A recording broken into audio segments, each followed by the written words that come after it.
भगवान कहते हैं कि हे कुंती नंदन, इस अग्नि के समान कभी तृप्त ना होने वाले और विवेकियों के कामना रूप नित्य वैरी के द्वारा मनुष्य का विवेक ढका हुआ है।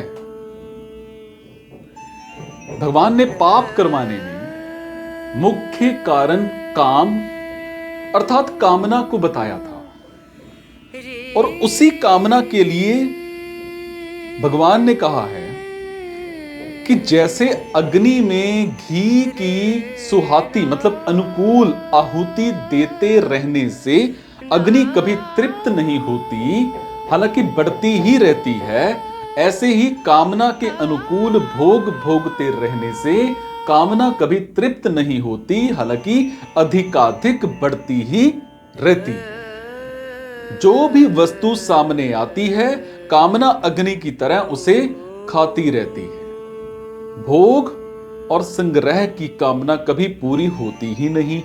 जितने ही भोग, जितने ही पदार्थ मिलते हैं, उतनी ही उनकी भूख बढ़ती है। कारण कि कामना जड़ की होती है और इसीलिए जड़ के संबंध से वो कभी मिटती नहीं, हालांकि अधिकाधिक बढ़ती है।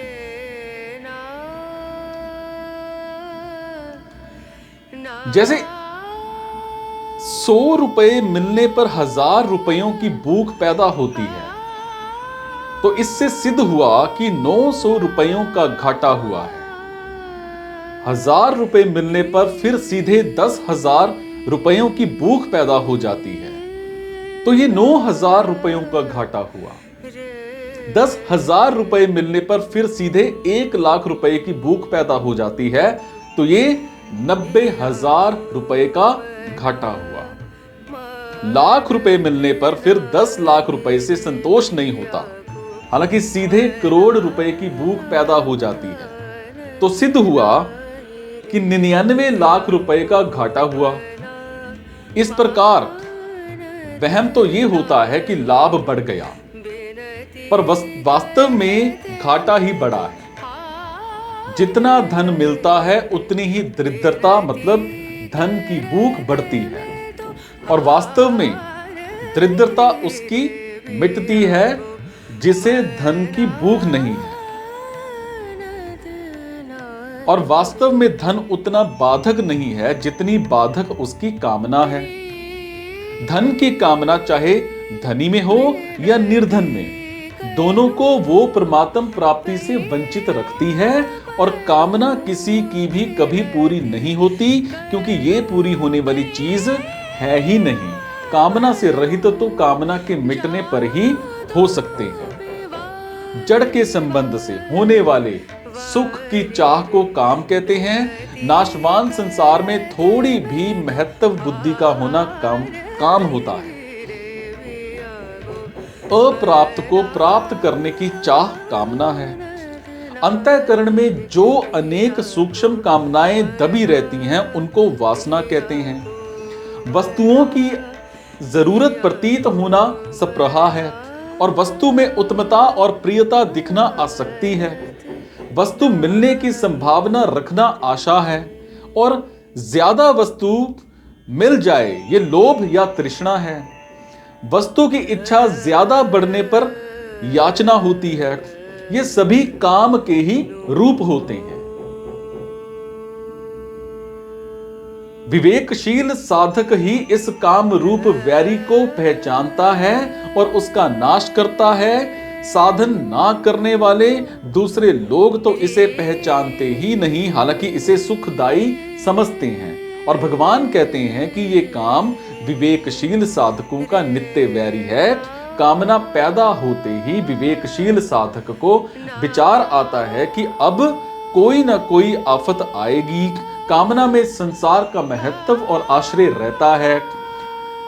जो परमार्थिक मार्ग में महान बाधक है, विवेकी साधक को कामना आरंभ से ही चुभती रहती है।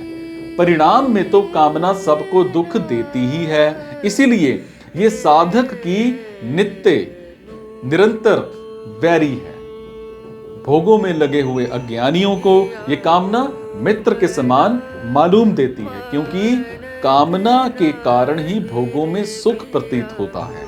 कामना ना हो तो भोग पदार्थ सुख नहीं दे सकते, परंतु परिणाम में उन्हें दुख, संताप, कैद, नरक आदि प्राप्त होते ही हैं।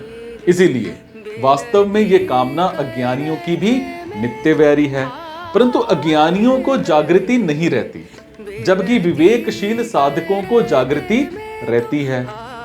विवेक प्राणी मात्र में है, पशु पक्षी आदि मनुष्य तर योनियों पे ये विवेक विकसित नहीं होता और सिर्फ जीवन निर्वाहक सीमित रहता है। परंतु मनुष्य में अगर कामना ना हो तो ये विवेक विकसित हो सकता है, क्योंकि कामना के कारण ही मनुष्य का जो विवेक होता है, मनुष्य का जो विवेक होता है वो रूप है। विवेकशील साधक ही इस काम रूप वैरी को पहचानता है, उसका नाश करता है। साधन ना करने वाले दूसरे लोग तो इसे पहचानते ही नहीं, हालांकि इसे सुखदायी समझते हैं। और भगवान कहते हैं कि यह काम विवेकशील साधकों का नित्य वैरी है।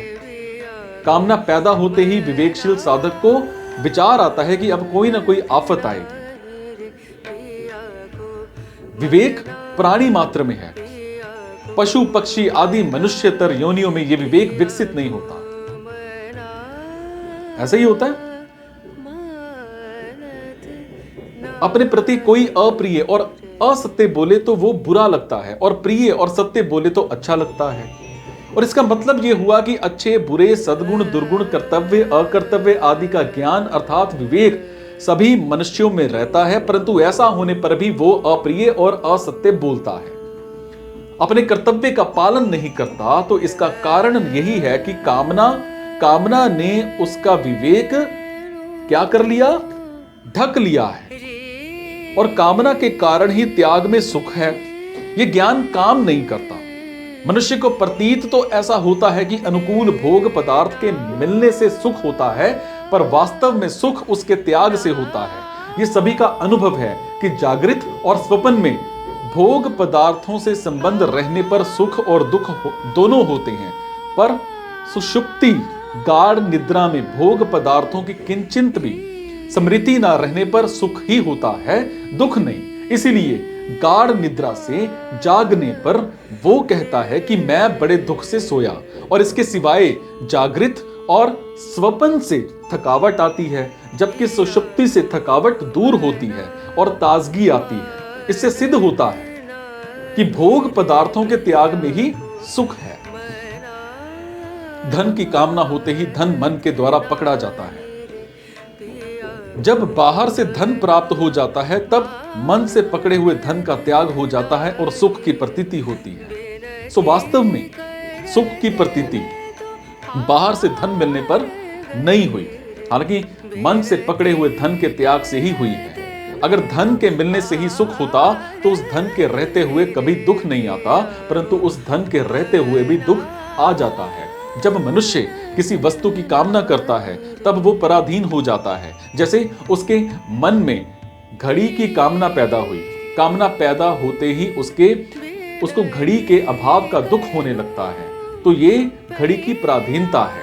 वो सोचता है कि अगर रुपए मिल जाएं तो अभी घड़ी खरीद लूं, अर्थात रुपयों के होने से अपने को स्वाधीन और ना होने से अपने को पराधीन मानता है। ये मान्यता बिल्कुल गलत है, और वास्तव में रुपए मिलने पर घड़ी की पराधीनता तो नहीं रही, पर रुपयों की पराधीनता तो हो ही गई, क्योंकि रुपए भी पर हैं, सब नहीं। जैसे वस्तु की कामना होने से वो वस्तु के पराधीन हुआ, ऐसे ही रुपए की कामना होने से रुपयों के पराधीन हुआ। पराधीनता तो वैसी की वैसी ही रही, परंतु कामना से विवेक ढका जाने के कारण मनुष्य को वस्तु की पराधीनता का तो अनुभव होता है, पर रुपयों की पराधीनता का अनुभव नहीं होता। हालांकि रुपयों के कारण वो स्वाधीनता का अनुभव करता है। जो पराधीनता स्वाधीनता के रुपयों में दिखाई देती है, उस पराधीनता से छूटना बड़ा कठिन होता है। संसार मात्र क्षणभंगुर है। शरीर, धन, जमीन, मकान आदि जितनी भी संसारिक वस्तुएं हैं, वो सब की सब प्रतिक्षण विनाश की ओर जा रही हैं और हमारे से व्युक्त हो रही हैं, परंतु भोग भोगते समय उनकी क्षण भंगुरता का ज्ञान नहीं रहता। पदार्थ को नित्य और स्थिर माने बिना सुख भोग हो ही नहीं सकता, और साधारण मनुष्यों की तो बात ही क्या है। साधक भी भोगों को नित्य और स्थिर तो मतलब मानने पर उसको फंसता है, उसमें फंस जाता है, और इसका कारण कामना के द्वारा विवेक ढका जाना ही होता है।